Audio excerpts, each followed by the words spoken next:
there, I didn't hear you come in. Welcome back to Watches Tonight here on Watchbox Studios. We've got a great slate for the evening. We are talking bad watch listings, new model controversies of 2018, an overlooked German watch I love, and why you shouldn't buy that Patek, Rolex, or Tudor. I'm going to tell you what you should buy instead, or I may say, politely suggest. Welcome to our studio audience. We've got a distinguished crowd in here tonight, and thank you to all of you joining me from around the world.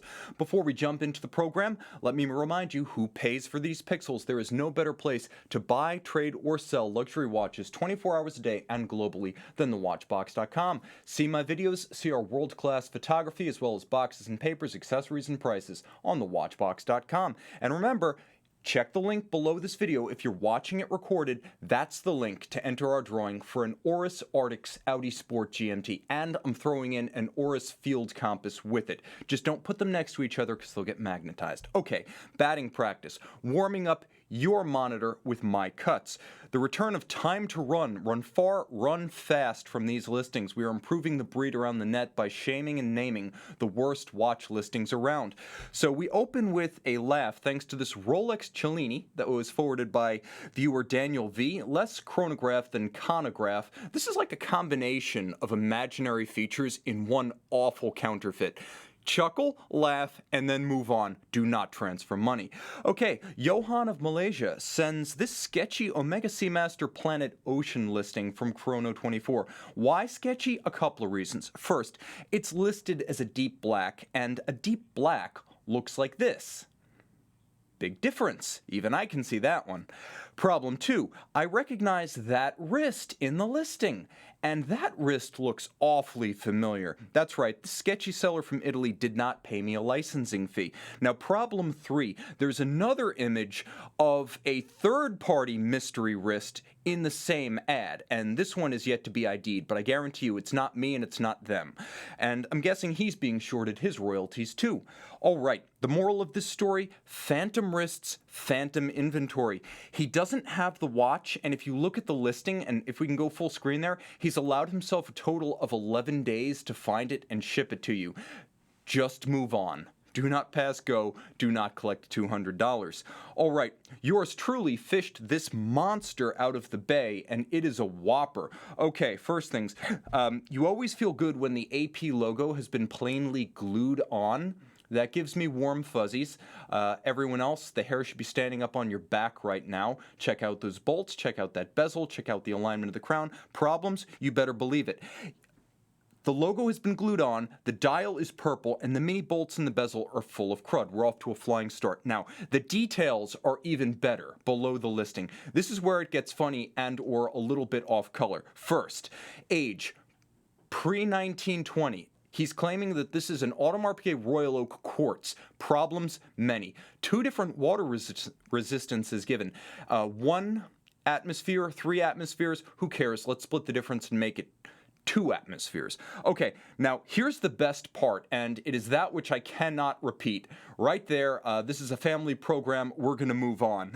Guys, thank you so much. Help me to name and shame the worst of the web. We're improving the breed, online watch listings. Send your bad listings, your time to run candidates to mondaymailbag@thewatchbox.com. Okay. Guys, welcome. I can see that our first in the box for the night appears to be Moser, and then Scott Hockenberry, Russell 996, PY7, Philip Sebastian, Michael Girard, Gregory Vertz, and Cull Obsidian. Guys, welcome all who are joining me. I appreciate your views. I appreciate your participation. Chime in. I'll do my best to acknowledge you throughout. All right. Question from Robert H., and he asks, Tim, I'm trying to decide on an Amvox 2 DBS in either titanium or stainless steel. I know that you've seen and handled both of them, so I'd appreciate your opinion on the matter. All right, good stuff. Now, I do own the original Amvox 2 in titanium, but he's interested in the DBS. I'd recommend that you buy the steel DBS. The original Amvox 2 had a clean closed dial, and the follow-up DBS in titanium seems a little bit busy. So I'm going to say go with the steel. That's the watch you're looking at right on the screen. It's got a slick silver and black two-tone effect to it that is sporting, that is clean, that is fresh. And you got to remember, of all the Amvox 2s and the very similar Amvox 7, this was the only one that was made in steel. It's got a different look, it's got a different feel, and frankly, I'm in love with the watch. buy with confidence. Okay, Carl D asks, what was the most underrated watch of 2018? Good question. I can see friends joining. Abu Sadiq, Mike M, Jeff, John Manson, Tom P, Simon Holt, welcome. Mark S, welcome aboard. Okay, so Carl's asking, what was the most underrated watch of 2018? My personal view is that the most overlooked watch is a variation on an old one. Last year we saw the Glashutte Original Senator Excellence Perpetual, an extension of the Senator Excellence collection that bowed at Basel in 2016. Okay, nice enough watch, but Geo already has a very fine Senator Perpetual, so in-house they've now got two similarly sized perpetual calendars. And I don't really see anything to spur a purchase of both or incentivize someone to upgrade. But here's the thing, until now. Now, the 2018 Senator Excellence Perpetual Calendar Limited Edition is an absolute bombshell. This is brand redefining type stuff. It's a monster. Its engine-turned guilloche dial is made in-house at their Pforzheim dial manufactory, and it has a gorgeous open-worked black framework around it. So that effect with the blue accents and the violet of the pivot jewels is sensational. I don't even care that it tells time. It looks the business, guys. Now here's the thing. This could be a transformational product for Glashutte Original. So it's a limited edition of 100 pieces in white gold. It's got a price between 32,000 and 35,000 euros, depending on what clasp you get. It's a niche deal, unless they choose to elaborate and run with this, and there's quite a few reasons why they might. Dismissing this as a limited edition is missing the point. Along with the 2008 to present Pano Inverse XL and the Panamatic Inverse, this has the potential to rewrite the script in Glashutte. In steel, like other Geo Perpetuals, this could be a mainstay that points the direction to the future, not the future in its own right.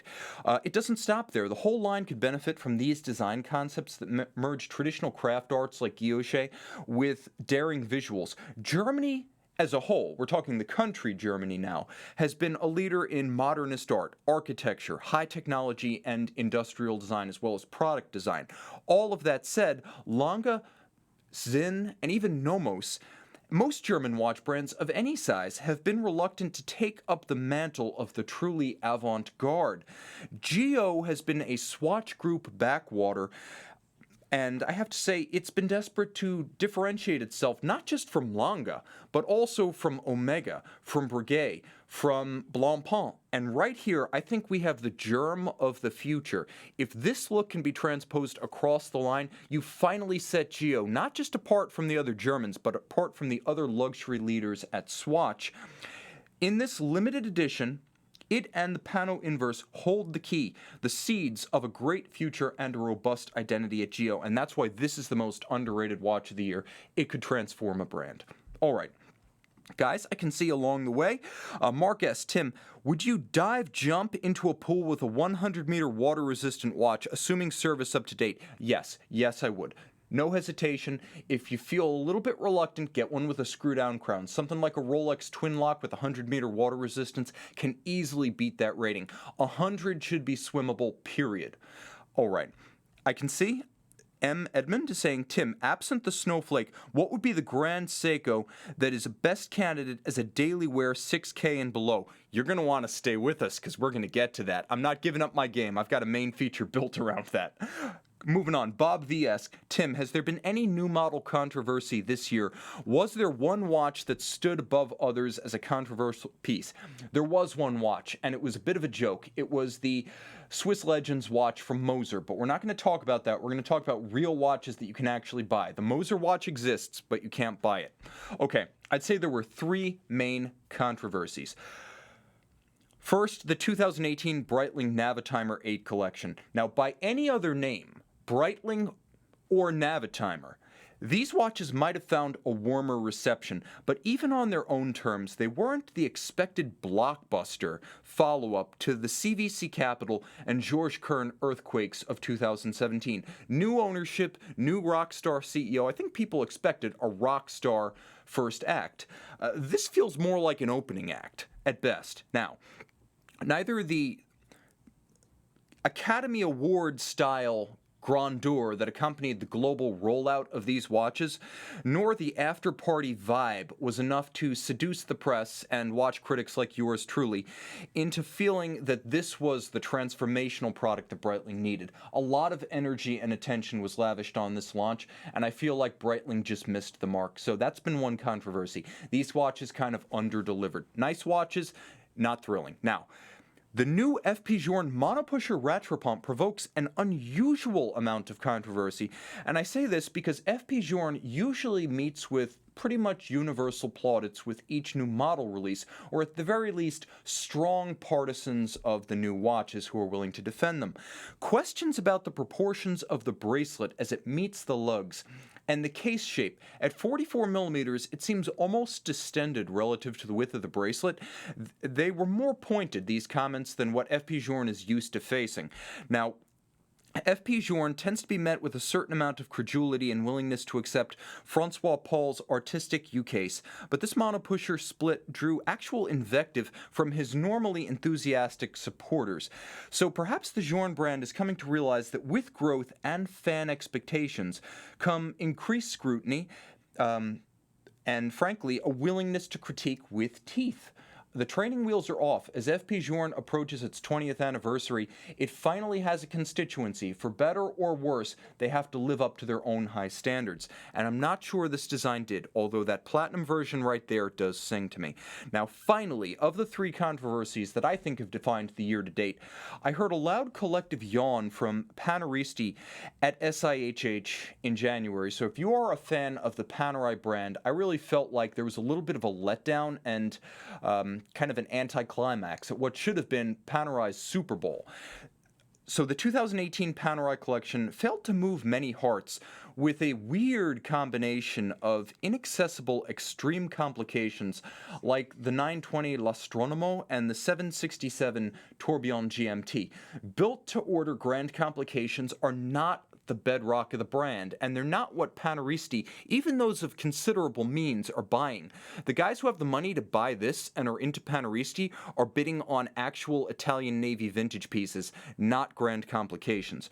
Now, the other thing is they gave undue attention to thinly veiled 38mm women's watches, and let's call them what they are, with ivory dials and 38mm cases and day glow straps. This was Paneristi for her. And that doesn't necessarily attract the male constituency, nor does it necessarily win female followers. Only time will tell if this works, but to date, every attempt to pander to female tastes has largely failed in the watch space. Women tend to want more discreetly sized men's watches. It's like Scion, the baby brand to Toyota. As soon as Toyota said, "Hey kids, we designed this one for you," the kids are like, "Yeah, no thanks." And dad bought it. So it's kind of the same thing with women's watches. Design a unisex size that has universal appeal and women will buy. This, I'm not sure, but it alienated guys. Okay, the mid-year PAM 911, the Angelo Bonatti send-off piece, 500 examples with olive drab green dial and stainless steel case, that was a nice recovery by Panerai, so I'm giving credit where credit is due. That's a cool watch. Open a different tab, keep me streaming, and look it up. Viewer wrist shots. Guys, I love it when you send me wrist shots of your faves. Ti F, longtime viewer and collector, shares his 1989 Rolex GMT-Master. This is the transitional reference 16700. You can see it's a Master, not a Master II. Well struck, my man. Thank you for sharing. And unpolished, by the way. 1989 vintage there. Peter B. styles in his Zenith Stratos Spindrift titanium and rose gold, a gorgeous piece with caliber 4061 open escapement. Lovely. Thank you for sharing, and thank you for sticking with us. Watchbox client, we appreciate all of our clients. Jordan O rocks with his Patek Nautilus 5990 world time or dual time chronograph and Coldplay on the set in his Aston Martin. You are a man of impeccable taste, and thank you for choosing Watchbox. I also have to say, West Coaster Simon H., who I believe is watching us live right now, enjoys an in-flight Coke en route to Seattle from Napa with his Rolex GMT-Master Coke. Nicely shot. Fly the friendly skies with the Watchbox. All right, send your wrist shots and in-flight shots to mondaymailbag@thewatchbox.com. Okay, primary feature tonight, guys. Question from PY7. What is Tim wearing today? Well, We can do a wrist shot, yeah. You guys know I've been romancing this one, and in the parlance of our times, am considering taking it private, funding secured. I may as well sound off because it is a minute repeater. I'm going to go whole hog and set it properly too. You guys deserve to hear a minute repeater at full song, and this is a great repeater, by the way. Philippe Dufour complained that JLC built its master minute repeater modular with a 15-day base caliber and then the repeater on top. I'm not complaining.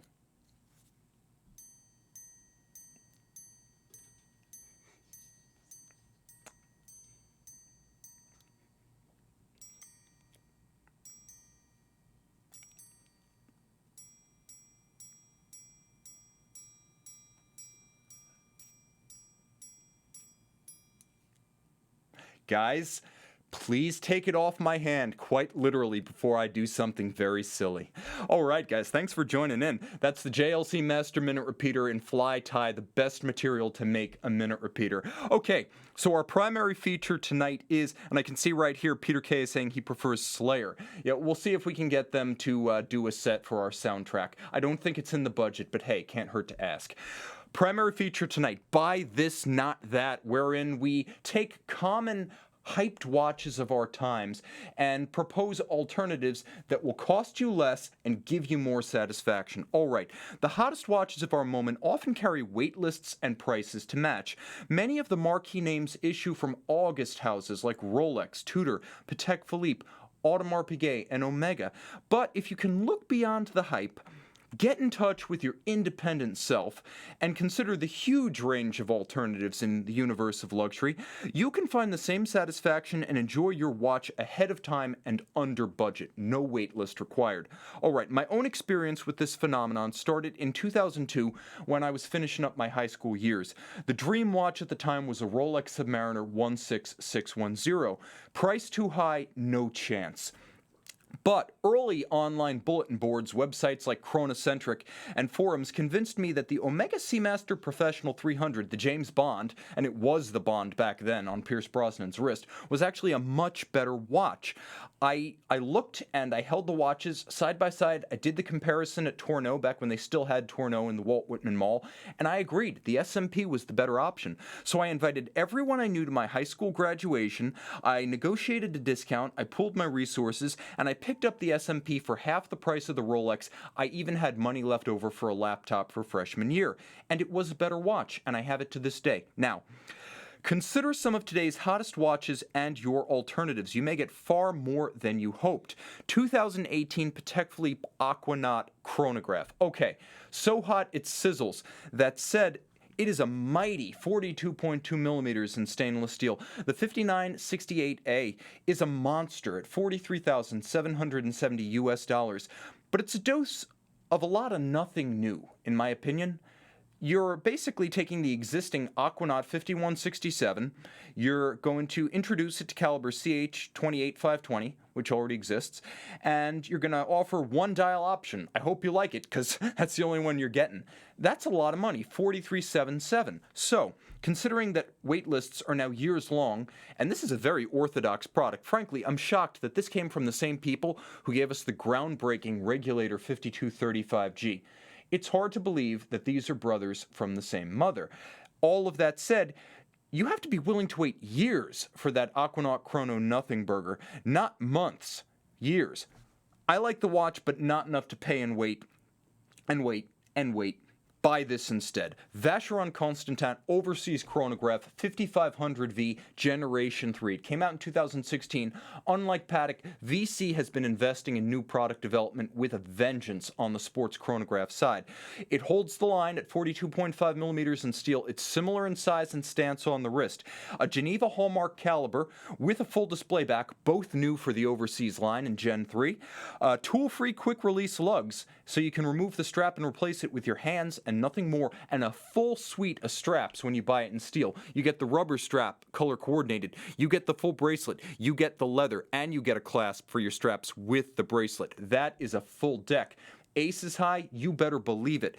Aces and eights, honestly. This is a 150 meter water resistant anti-magnetic 5968 killer, and you get a choice of blue, silver, blistering brown, which is my personal choice, and of course the new and cool inverse panda, which I think is going to be the most popular dial going forward.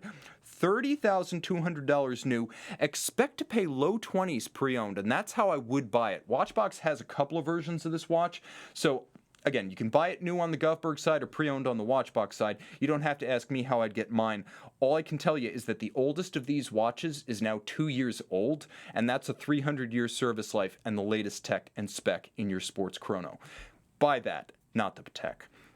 Okay, 2018.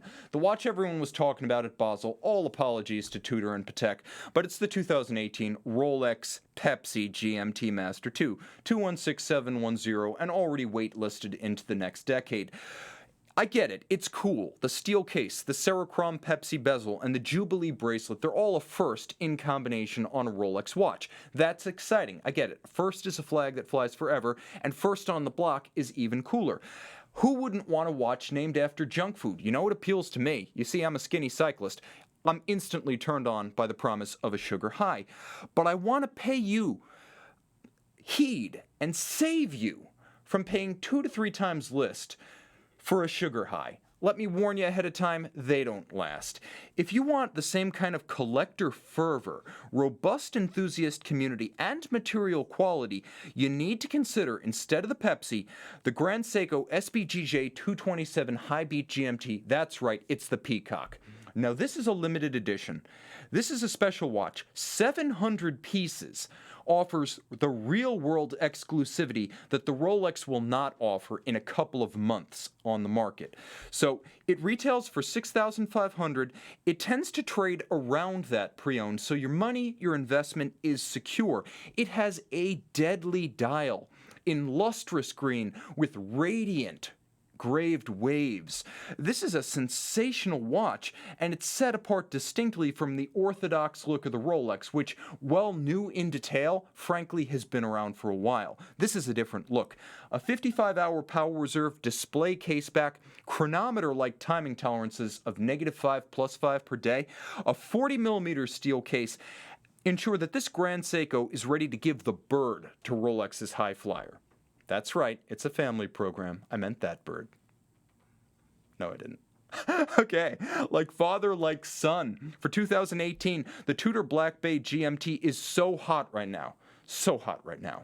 Like Hansel. Hansel. Yes, that hot. But I have to say, right now, you'll wait for this watch at some Tudor dealers. Yes, you'll have to wait Rolex style for a Tudor, and it makes sense because this is a Rolex style Tudor. Okay, a little bit internally incestuous within the house of Rolex. All of that said, on the secondary market, prices start at list, about MSRP for this watch, best case scenario, and run right up to about $5,000, which is more than you should pay for a basic watch that will be readily available. This is a watch that commands $3,900 if you buy at list. Good piece, granted. It's steel, so it's versatile. It's 42mm, so many will find it to their liking. It will offer you chronometer certification. Though an aviation-inspired watch, it's still Black Bay 200-meter rated. Bracelet clad with a wonderful skeuomorph-style fake rivet bracelet, and it offers 70 hours of power reserve if you like to rotate through your collection, and it's a dual time for World's Wanderers. That said, don't be Zoolander and wait for the Tudor. No, be Hansel. He's the smart one. All of this is relative, mind you, but be Hansel. And what would Hansel pick? Well, true to his Teutonic sensibility, Hansel would probably choose a Sinn 103 Ti Diapal. Naturally. 41mm in titanium, it's a perfect match to go blow for blow with the 42mm steel Tudor. It's how Germany's no-nonsense sports watch specialist does a dual-time pilot's watch. Consider what you're getting here. All right. Retail US, $9,000, or not $9,000, you can buy 3 of them for that, $3,990 US. It has a chronograph. It has a second time zone. It has a 60-minute rotating bezel. It is in titanium, so it's light and wieldy on the wrist. It looks the business on a strap too, but it comes on the bracelet for $39.9. Now I also have to say, here's where things get really tech. It has the Sinn 103 Ti Diapal escapement. That's what sets it apart from the standard 103. Diapal is Sinn's proprietary diamond-coated, unlubricated escapement that not only offers you better long-term timing stability, but it allows Sinn to back this watch with a 5-year warranty. Yes, a Rolex-style 5-year warranty. You hear that, Tudor? No, Tudor doesn't hear that because they don't want to. Now, what else are you getting? Well, it has a copper sulfate capsule, replaceable, that you can actually rely on to dehumidify the interior of the watch, which, by the way, is filled with a noble gas out of the factory. So you have an inert gas filling and a dehumidifying insert capsule out of copper sulfate. Tech, you better believe it. All of that, and on top of it, you get a display case back for your chronometer grade, Sinn modified 7750 GMT. This is an absolute winner, and this is what you should buy for your Tudor money. Again, no weight required. Pre-owned, it's an even better deal. Watch the watch box on that count. Okay, best article of the week. Guys, I want to thank everyone who joined in tonight. Before I jump to best article of the week, I think they gave up the game in the control cab. We're going to come back to that. But I do want to acknowledge Mark S. saying he wishes the dial was darker on the Sinn. They do have a couple of versions of the watch. I can see right here, Eric Nielsen is saying he also likes the 757, also a Diapal. Diapal is tech that is practical. That's tech and spec that you can use. 5-year warranties are no joke, and that's how Sinn is able to offer it. I should also say, right now, we have a friend from far, one of our wrist shot friends, Simon Holt, who is a West Coaster and a fan of the Sinn U2 owner and lover right here. And I can see Blue Shirt Buddha saying, I've been waiting almost a month now for my Tudor Pepsi. You won't be disappointed. I'm trying to hold out alternatives. I'm not knocking the watch. It's a great piece. And by the way, on the Goffberg side, we are authorized dealers. Plus, we've got one pre-owned on the Watchbox side, so there may be no need to wait.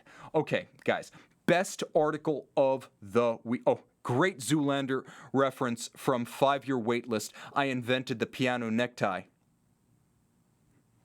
Relax, don't do it. Obey my dog. Okay, guys, best article of the week. Jumping back to the topic of discussion. Omega Seamaster versus Grand Seiko High Beat Pro Diver.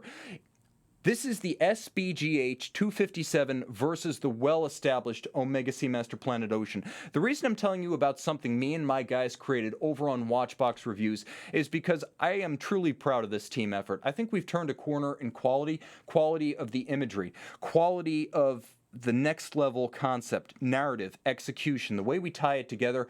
I think we're telling a better story than we ever had, and that's coming from a guy who's done over 3,000 watch reviews over 4 years, nonstop. This is the best we've done, and it just went up yesterday. There's a link, by the way, in the description box, but let me tell you what we've brought. First of all, best ever photos of cases. You see every curve, every crease, every satin finished facet, every polished Zaratsu executed face of this case we bring out to its best. The dials, like you've never seen them, including in the dark, loom shots second to none, and finally, movements. We're getting better at this, guys, including opening up the bracelet and getting close. We have a new macro camera that just arrived, so this new macro lens is going to get us even closer for next week. See where we are now? This is the milestone. This is the mark which we must beat. Guys, thank you so much. We've already got over 1,500 views, I think, in the last half day. 5,500 total in the last 24 hours. So check out that video. I'm particularly proud of what my crew, the guys you never see, have done with that video. Okay. Jumping forward now. Viewer wrist shots. Kenneth M. rocks his Speedmaster coaxial chronograph, where, frankly, most sports watches dwell, in the office. In the spirit of our alternative favorites, Kenneth M. doubles up with a Sinn 104. I love the brand, I love the shot, nicely composed, rockin' the jeans. And the aviation theme continues, but Glenn Z proves you can fly without a pilot's watch with his Vacheron Patrimony. Gorgeous piece. I am a fan of the brand. Looks like he upped the ante for extra legroom, too. Well chosen, my man. Richard R. concludes our GMT intensive episode with photo evidence that Batman can indeed fly. Guys, thank you so much. Send your wrist chats to Monday Mailbag at the Watch Box. And I can see right here, Mike M. You are an enabler, Mike, saying buy the watch. I don't disagree. And I can see right here, Steve Bowden is saying, Monday Mailbag at thewatchbox.com is where I want you to send your awful watch listings and your wrist chats. Guys, thank you for joining us. Simon Holt, Colobsidian, Erwin L., Mike L., Alexi from Finland, all you guys who joined, Gregory, 5-Year, Halebop, Anthony, Eric, thank you. You make my job the best job in the world possible. Thank you to my studio audience. They're making this possible too, and my crew, without whom I'm just a set of hands and a disembodied voice. I'm Tim, this is the Watchbox, and thanks for logging on.